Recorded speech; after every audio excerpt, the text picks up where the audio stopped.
Drew Llewelyn gone rogue. How's it going? Take three. Take three. Third Third time lucky. Yeah, got new lights and shit. Looks cool, man. It's cool. Yeah, so the headphones won't stay on. Not for much longer because they're weird. Hello. Hello. This is Gone Rogue, Drew Llewelyn, our apprentice, aka junior artist, aka that sort of thing, isn't it? Sharp bitch. No I'm kidding. Yeah, well, done a lot of work this morning. Yeah, folding clothes. I'm so glad I didn't go into retail. Earlier. Sorry to everyone in retail. Yeah, someone's going. All right, so this is coming off. Banging. So yeah, this is just a little intro into Drew Llewelyn, and anyone interested in becoming a tattoo artist, the do's, the don'ts, the insider info maybe. People that are interested in Drew might be interested in listening or watching and being a part of the success and hopefully not the failures. It comes with those sometimes, but you got to choose good designs. You know what I mean? You got to help out, and you got to do good tattoos, but people got to come with good designs, good ideas. Yeah, exactly. You're not setting you up for disaster. All right. So obviously Drew is from Australia, but then moved to Uganda via Sri Lanka. And then you went on holiday to Brighton once, and then that's why your accent's funny, like. Exactly. No, definitely not that. None of the above. Where you from, Drew? From South Africa, Johannesburg, the city. Moved here about 4 years ago to come to uni. Didn't end up doing that. Kind of got stuck into doing this, which I'm so happy about. Nice. Super chuffed I'm here, and let the dream go on, like. Yeah. All right. Okay. So we've got the little map here. We'll get into travel and stuff like that, and tattooists around around the world. Where are you and stuff from? like that. Jesus, isn't it? Sorry, ma'am. All right, okay. So, people's opinions outside the tattoo world. Oops, moving. They are different to people when you're in it. Right. So your opinion from before you started your apprenticeship, how are they different from they are now? Okay, well, obviously when you go into something you have no ideas about, it's always going to be different. Yeah. The experience of it's going to be different. Mm-hmm. But I would say it's not exactly what you expect. It's not as fast as you think it's going to be. You think you're going into it, you're going to start tattooing as soon as you can and all these things, but it's definitely not like that. You spend a lot of time working and perfecting your skills before you even actually look at a machine, Mm-hmm. So that was odd and weird, but I appreciate that process now that I'm like closer to the end of actually tattooing. Like that seems all like it makes sense as to why that process is Worth so it? long. Oh yeah, 100%, because I feel like it probably happens a lot of people. Probably people like pick up machines and they start tattooing and they learn from like the bad practice, isn't it? It's bad practice from the beginning. But if you know what you're doing, it's kind of not easier to go into it, but it's far less stressful if you know what you're doing. Yeah, isn't it? Big time. Yeah, when I first had my first machine, it came in pieces, and I remember thinking, Jesus, I'm gonna end up tattooing my hands or something, by not even holding the machine right. Right. Yeah. It was horrible. It was horrible. There's and a lot of things fair play to Slim, my old buddy, tattooing him in a flat, 15 years ago. Yeah. In Newport. Bless him, he'd never had a tattoo before. So I'm tattooing him, saying, "Is it hurting?" He's like, "I don't know. Is it hurting more than normal?" He's never had a tattoo, And loads of stories, friends of mine being sick out the window and all. And whilst were you tattooing them? Yeah. Not as I'm tattooing them. Oh right. Yeah, don't smoke weed. When you're getting tattooed. No way. Yeah. Didn't know that was a thing. Yeah, and when I then started tattooing him properly in a studio, I only did a couple of tattoos as a scratcher, I think most people do a couple. I think you need to learn, hang on, it's not supposed to be that hard. Nah, you exactly. you need direction, you need guidance, and so when I tattooed him and he'd stopped smoking weed, he was like he would never sick again. So we learned then, because he then got back into smoking weed, and then he was sick again. I would think it would do that, isn't it? It must spin you out completely. Yeah. So if you are a weed smoker and you think that I'll have a little bifter before I get tattooed, and it'll chill me out, don't. Well, yeah, Save that's what it. I would think. Save it for later. Save it for later. Yeah, it would make sense to maybe like have it after. Yeah, because obviously now weirdly, we're not condoning anything. No. But now weirdly, there's almost healing properties, which is why weed is banned in sporting events because you heal quicker from it. Oh. You know, you always think, well, if anyone's fighting whilst they're stoned, they're going to be like slower, they're going to be easier to beat. You know what I mean? Exactly. But no, it actually recovers quicker. Your muscle fibers. Fair enough. You know, one of the many, medicinal purposes of weed, I guess. But when this is not for that, we're not talking about drugs. All right. So, Drew, from what I've seen, can draw many different things. But the personal styles you're into, what's your goal? Where are you now? Where do you think it's going to go? Okay. Where do you hope it's going to go? Oh, yeah, where it's going. There's 3 questions then, sorry. Yeah, all of them. Okay, right, start from the beginning. Okay. Currently, working on getting my skills up to scratch. So I think doing a lot of line work, a lot of line work art, a lot of floral pieces, a lot of mandalas, because I think you've always kind of said to us that to get your line work down is like a major thing. Yeah. I mean, the base of every good artwork is the line work. Yeah, obviously. Yeah. Jim, that's a Jim Coles, at Jim Coles. He's the partner in crime, like, so he's always said that. You know, and that's a really get your line work down, just smash that, because so I've been working on that, but obviously I would like to further my skills, go into something like realism, because that's what I've been doing all my life, is just drawing faces and drawing like realistic things. And so what is it about the realistic tattoo that you like? So I think it's the wow factor. I think when you look at a piece and you can see everything all in one, like, it is interesting and it's super cool and everything, but if you get to look at a tattoo and you have to sit there and figure it out and think about the technique, the skill, the talent that went into it, then I think that's really super cool. I want to do things that not all tattoo artists can do. Yeah. And that is doing photorealism things, and that's a really big industry as well. I think people love to be able to have like old photographs brought back to life onto their skin, and I think it's super cool. So I really would want to head into that direction, and luckily enough I've had loads of customers coming in and really pushing those boundaries for me, really like letting me try out new things on them, shout out to them. I really appreciate that. And you'll need more people, and we always say that it's like you going fishing. You don't want to just fish in these waters. You want to fish in other waters, hence the networking podcast. It's getting further out there, and then they'll tell 10 friends, and then they tell 10 friends, and then do you know what I mean? And sooner or later, you're Ryan Evans, and you might not be Ryan Evans. Personally, I don't think I want to be Ryan Evans. Andrew Llewelyn. What the fuck? You're just sex change. Well, with this current day, like. Yeah, but Ryan Evans, who did that, it's a James Dean portrait. I'll put a close-up picture on it. But he's one of the best in the world, and he's probably 26, 27. I'm guessing there. That's why he looked. He was super young, So I didn't know that. I think he he had a lot of success early on, and I mean, this guy's friends with the big boys. Steve Butcher. They're both from South New Zealand. See, I'm getting more mixed up South now. South Africa, South and New Zealand. Yeah, they're from the south, the southern island. Part of New Zealand. I know New Zealand. But and it's mad. Even the best tattoos in the world, tattoo artists in the world, are super impressed by other tattooists as well. And we constantly want to see good tattoos and good tattoo artists. We never get bored of good stuff. Yeah. Because it pushes you as well, doesn't it? Massively pushes you. Try Instagram. It's a great tool. Really, really good tool to help you out. And who's your favorite artist on Instagram? I've got loads of favorite artists on Instagram. You're constantly scrolling in there. I mean, the tattoo world industry on Instagram is insane. We talk about it all the time. We just mentioned that, but we all, as a group on WhatsApp, we have a little Rogue Tattoo Parlor group, and we are constantly messaging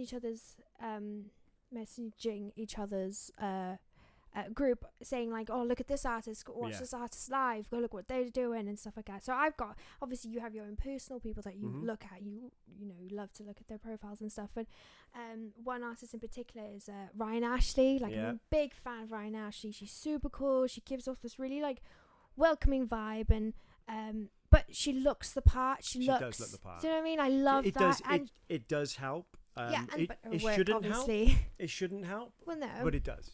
Well, when you've got things like magazines and, obviously tattoo art is very visual, and if it's a complete package, it's definitely going to help you out, you know what I mean? Yeah. She actually tattooed my cousin, they were in the, I think it was the Barcelona, or it was a Spanish convention, Madrid maybe, and she tattooed all across the top. I'll probably put in here a picture of it. I'll ask my cousin first, maybe there might be some licensing issue there, but she said she is super cool. So you're saying it's interesting that you're saying she looks a certain way, but she is actually super cool and super nice. Yeah, exactly. That's I guess what I want to do. I guess you sort of you reflect your customer as well. My cousin is really nice and she's super cool as well. Right. So the two of them, probably just got they vibe a bit. You know what I mean? Whereas I guess if you went in and were really awkward, maybe she'd reflect that back. And that's where when people go about famous people, I met them once, they were an arsehole. Yeah. I was like, maybe you were an arsehole. Forcey, like in your face. You could have been an arsehole as well, I get that. But yeah, so Ryan Ashley. Ryan Ashley, she's obviously a fantastic tattoo artist. So she's if she's not just a pretty face, and her art is amazing. Obviously, that might not be the direction I want to go in terms of my art, but to watch how she's come from from the start and gone, and she's super well known in the industry. So that's she's got. I think she was the first female with over 1 million. Followers. Oh right, okay. I think it was Nico Hurtado before. He was the first million. I think she was definitely the first female. I'll have to check. Awesome. See, because massively. And her fella, is it Arlo Tattoos? I don't even know what is this. There's their second name, Arlo. Benjamin Arlo. Is Tattoos his second name? Benny. He's changed it probably. He looks. So yeah, we'll put some stuff from him as well. Bing. He's super cool. Got a bit of a hard time on the internet for Photoshop and stuff like that, but he's still an amazing artist. He is definitely another one to look up to. All those top dogs, that obviously you think, everyone's gonna be influenced by the top dogs, but they came from exactly what we're doing. They started from the beginning. They may as well, they might have been fantastic from the start, but I mean that's almost highly unlikely. Everyone's got to start somewhere. So to have got they have gotten to that level. Why can't we do it? Why can't you do it? Well, it's interesting you say that, because I think you should be able to identify. What did I say? Identify, adapt, and overcome.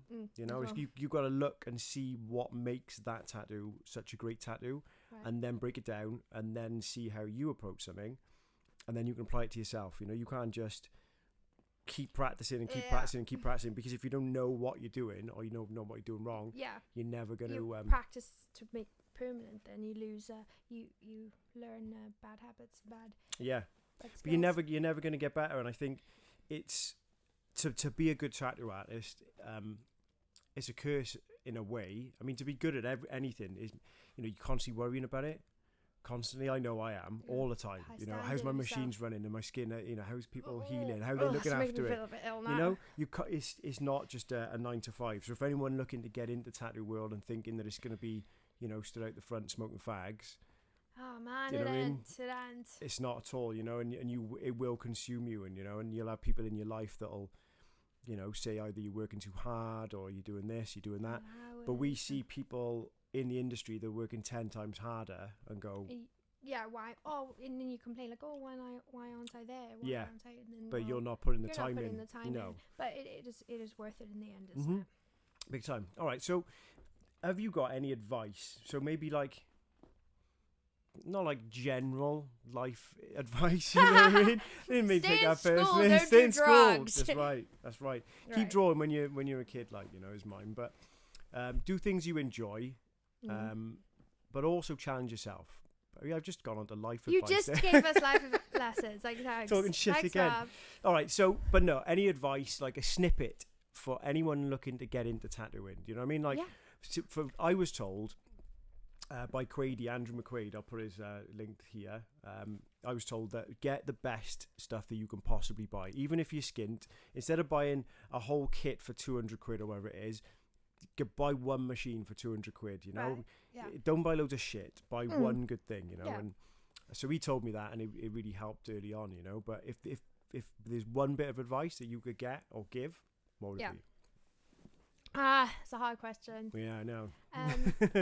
There's so many avenues you can go with that, but if I had to give one advice, I'd just say make sure it's something you are willing to do full-heartedly. Good. In it. Mm-hmm. Like, once you begin this process, it's not a matter of like a cafe job down the road, you know. You're not going to be like, I don't fancy this anymore, like, fuck it, because you're giving people your time, and people are giving them your time, the tattoo artist that you're learning off. So if you really, really want to do this, go for it. Mm-hmm. But don't make sure that you're doing it for the right reasons, and that you're doing this because you want to do this full time, and that you're going somewhere where you think this can be something long term. Mm-hmm. Or and finding the place that's good for you as well. Yeah, you know, the sort of the studio that's good for you. You know, was this the first studio you looked at? Like, it was one of the first. Yeah.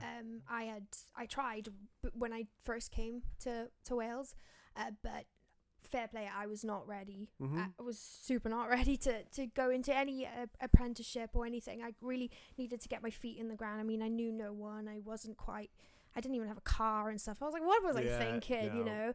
And my art skills weren't even there. And then obviously 3 years later, this came along. So I think they came at the right time, at the right age. Timing is everything. Isn't it mad? Got cough and stuff. Corona. Corona. Yeah, the coronavirus is sweeping through the world at the moment while we're doing this, you know. Yeah, so we're like acting all blasé. People are like. Yeah, but yeah. So fingers crossed, there will be an internet to post this to in the Hopefully. future. Because my next question is. Zombies real? Yeah, what, you know? Would you tattoo a zombie? That was my next question. Like, you know, would it hurt? How awesome would their skin be? They would be. Brains. Ew. We'd have like, to tie them up. hygiene. We'd have to tie them up. They wouldn't sit still, would they? But Yeah. the skin wouldn't be good though. I don't think they'd look after it. They definitely wouldn't cream it, would they? No, I think if we get infected. Zombie cream. It could be like crocodile cream. Maybe that's what crocodile cream's good at. Like. That guy called it. Hashtag vegan, like, you know what I mean? Vegan, baobab. Yeah. Okay. So tattooing in 2020. Mm-hmm. Where do you think it's gonna go? It's just a personal thing, you know. It's just 20 and 21. So in the next 2 years, then where do you think, style-wise, not you, but just in general? So looking on your Instagram and your other sites and stuff, are you leaning towards a trend? You go, oh shit, there's loads more of this coming back in. Yeah. Because mine is sort of more tribally stuff. So right, yeah, you want that. I think bring it back in. Yeah, bring the tribal back in. Yeah, but not the shit version of tribal, you know. Not the Dust Till Dawn version, like. You know? Well, not just like the little bit of tribal there. Yeah, you know, big tribal done well. The barbed wire across the bicep. Yeah, I quite like that. You know, but there's a guy on Ink Wars called Llewelyn, and he was the start of it. He was the one that tattooed the bass guitarist from Rage Against the Machine, you know, and he's covered the whole back piece is like represents a big whale, you know, and what? Yeah, it's cool. Fuck yeah, sounds awesome. And obviously his westernized version of that then got diluted, and then it was, tribal band across there, and just little tribal, and then people did bad versions of that, and and then everyone hated it. When something's done really well, then it looks like it's a good tattoo, isn't it? But people were starting to do it in the garages and stuff, and that's. So what would you say is going to go? Well, I think, like we said earlier, the sky's the limit for tattooing at the minute. Man, the industry is climbing and climbing, but I definitely think we're heading in a direction of interesting work to look at. So might it be like optical illusions, or highly photorealistic stuff. I mean, even though, like, I always like wonder when I used to do art for people and their families and stuff like that, they would ask me to draw a picture, and you're like, why am I drawing the picture when they've got the picture? They got the photo, it doesn't make picture. sense to me. But to try, like, now that I'm like tattooing things like that, the effort and the time that it goes into tattooing is not the same as drawing. Like, so I think photorealism will always be good, and it's just getting better. It's always impressive, isn't it? It is impressive. You don't see it done really well all the time. So you do see it. It's rare, isn't it? You don't walk into any tattoo shop and go, "Oh, I want a picture." I also think that the technology, as far as iPads and stuff like that, you know, Procreate and right, being able to fit things together and merge stuff together. I mean, that really helps. You know, when I first got into that, it was tracing paper up to your eyeballs. It was a fucking nightmare, you know. So that was tough. All right, so obviously you've got your tattoo inspirations: Ryan Ashley, Rob Collins, James Coles. Well, Scouts, it's true. Tattoos. It is true. Like, if you're not influenced by, or inspired by rather, then you're a tattoo artist in your very own tattoo shop. Then what the hell are you doing there? Yeah, you know. Yeah, I think it's important to go to somewhere where you're impressed by what they do, you know. And, you want to be just like them, because it does start. You're just a very, very small fish, knowing nothing in this massive pond that you're in, and you're gonna want to have someone that gives you the best food, innit? That's a great show. That's exactly what it is. Fishing and nautical again, Drew. Do you know what I mean? It's rubbing off. It's rubbing you're off. rubbing off at me, right? It is, so I'm telling you, it is. You and your bloody it's always nautical. Yeah, and fishing and whatever. But okay. So, what about dislikes in the tattoo world? Of Scouts, obviously. Scouts top of my list every day. I go home and Scouts is the list. He is the list. No, we love Scouts. We love Scouts. Tattoo dislikes. Yeah. And obviously, for me, not style wise, lazy stuff that people just pick the same stuff and they show you the same stuff off. It'll be the top line of Google image search. Right. You know? So then men's you go sleeve. Yeah. You know, and then you go, all right, it's a good idea, it's a good starting point. You know, what about this? And then you reference photos which, the original artist would have done, and they go, no, I just want that, mate. And you're like, oh, nightmare. Have some creativity. So style-wise, that's my one. Yeah. Personal-wise is smelly people. Yeah. That's the worst, you know. He's like, I've just come from a 12-hour night shift, mate. And you're like, came off the fucking top of a scaffold. Yeah, and then you're like, oh, you were doing the Under Armour, bro? Wicked. And then you literally just sat at like ground zero, just getting slapped in the face. You can actually feel it, getting slapped in the face by a smell. Like it's weird. And then people go, how are you going to concentrate for 3 hours doing that? But also, people that come in off the street to come in and book a tattoo or just want to have a chat and stuff, they're going to smell that as soon as they come in. You don't want to be a stink shop. So people automatically go, they stink in there. I'm not going to spend the next 30 hours on my sleeve having that. You know? So basically, good hygiene is always good. Well, in this day and age with the coronavirus, good hygiene's saving lives, man. Actually, that is so fair. Like, what a time to be tattooing when all this virus is going on. Yeah, how close are we to people? Because we're so finicky about our health and hygiene anyways, that this is just heightened it to an extreme. But it is lucky enough that we are already so clean and so healthy. But let's my dislikes and likes. Was it? Yeah. My dislikes. I think one frustrating thing about being an artist is trying to be a tattoo artist is people not seeing your vision. Yeah. That's super frustrating. Always have that. Super frustrating, because you know what will work in your head. You can see what you're doing in your head, don't you? And you can't relate that to someone that doesn't have that creative mind. True. You know, people think that you're it doesn't make sense to them, and it's really hard to explain. You have to walk them through it sometimes. And that's really difficult, because it's hard to walk through my head. Like I can't put what I think in my head on paper, but you got to work with people, and you got to try and help them understand that this will make your tattoo better and it will make it cool. There was a funny saying in tattooing.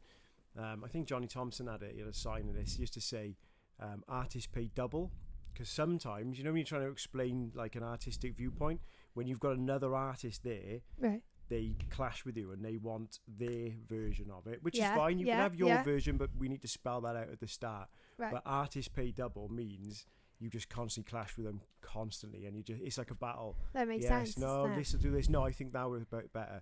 Can you put the placement here? No, I think it's better there. And you just constantly go back and forward. Back and forth. So I think the key to that is pick your artist, go in, have a chat with them. You're on the same page even before you've started tattooing, because you don't want to be halfway through and then go, what are you doing there? Then you've got to stop and explain your next sort of steps. have a look at their work. If you trust them, if you like what they've done, then they're going to give the same to you, I think that's choose your artist. Yeah, exactly. If you've got like a certain style to you, then someone comes to you for your style, and it's not that they have to accept what you do. It's just like they get an insight already, and if they don't understand that, then maybe you're not the artist for them, that they're just kind of going there for a tattoo. But and again, choose a tattoo artist that is personal to you as well. If someone looks, this is exactly why this podcast is here. Exactly. If you're on the outside looking in and you're thinking, oh, am I going to get tattooed by? Because it's quite a scary place, tattooing. It is super intimidating. I mean, when I first started, I was super intimidated. I was like, oh, what's going on? Who are all these people that you don't know, or you walk in and I think it still has that persona. Tattoo shops have that persona of quite hard, and because that's where it came from. That's the industry it came from. So when you walk in and maybe you see like a friendly face, you do feel like a bit more welcomed, a bit more at ease, and especially if you see something like even when artists put videos online and you get to see them talking in their studio and stuff like that, you're like, oh my god, I never even thought he would be like that. I know.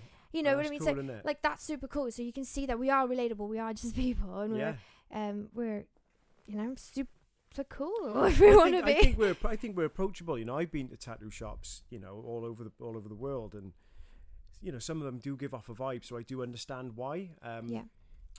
Message us, get a bit of a conversation going before you even come in, so then when you come in, you go, oh yeah, my name's Craig David,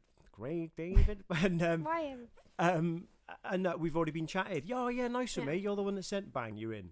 You don't have that awkwardness, So if you're watching this and you think, Drew's cool, and obviously Drew's from overseas as well, so you got loads to talk about, you're not like some 18-year-old local. Not that I'm slagging off 18-year-old locals, but imagine like, I chose you as my tattoo artist now, and like, so, where have you been then, Drew? Been on holiday? No. You've got no life skills, you know what I mean? Yeah, whereas there's no substance. There's no substance, style over content, isn't it? So if you do fancy, being a part of the Drew Llewelyn story, then, I would love you too. Get in touch, get in touch, and ways to get in touch, if you are actually looking to not just hang out, but actually get a tattoo. Do the bing. Yeah, Drew Llewelyn, look here, there we go. I'm going to put a little thing up there for my Instagram. That's an easy way to get in touch. Send me your ideas. Send me loads of ideas. Don't feel like you're limited to just send over one tattoo, isn't it? Like if you've got 1,000 things running through your head, just send me all of it, because I'm more than likely to combine it all for you. Yeah. I got Facebook is also a good place to contact me. We also have a Rogue Tattoo Parlor Facebook page where you also just send through your stuff, ask some questions. The more questions you ask, the better. If you feel uneasy about anything, or even if I've tattooed you before, please ask about aftercare and healing and all these kind of things.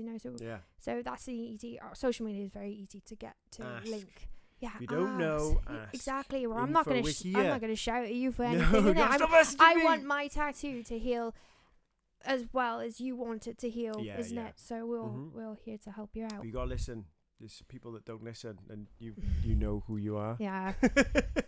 I know who you are. He's gonna do a podcast soon, anyway. God. We're just gonna talk shit. We're gonna talk shit for as ages. you do, anyway. I know, we do it all day. Fucking hell. I'll message him. All right, so thank you, Drew. That's all right. Thank you for patience. We got a nice firelight here. Yeah, and I do feel warm. I do feel that's like cool, isn't it? We got t-shirts on. Story time. It is story time. Yeah. Gone rogue, Drew Llewelyn. Thank you. Peace, guys.